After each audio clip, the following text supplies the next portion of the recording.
deistlərlə ateistlərin arasındakı fərqə baxanda belə bir təəssürat yaranır ki, deistlər ateistlərdən sanki daha dırnaqarası dindar görsənir. Sanki bir tanrının varlığını qəbul eləmək artıq bütün məsuliyyətlərdən azad olmaq deməkdir.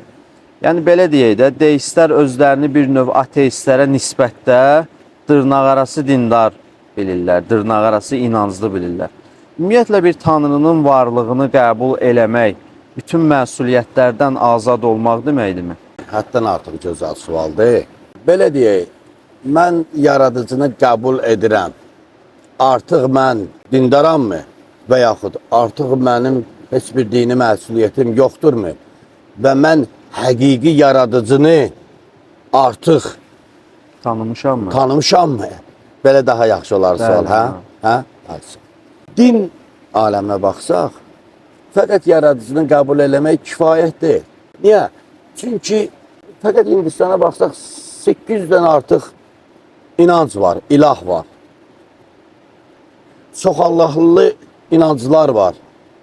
Göy Allahı, yer Allahı, ikili Allahlar var. Şər Allahı, xeyr Allahı. Hətta Hindistanda elə şeylərə ilah deyirlər ki, insan xəcalət çəkir o ifadələri işlətmək demək. Belə deyim. Deməli, yaradıcının varlığını qəbul eləməklə inanc məsələsi tamamlanmır. Yəni elə məsuliyyətdən azad olmaq demək deyil. Qətiyyən. Və yaxud da sən düz yaradıcını qəbul eləmisənmi? Elə sən yaradıcını tanımısanmı, söz odur. Bir var, bilirsən, bir var artıq tanımısan. Bilməklə tanımaq fərqli bir şeylərdir.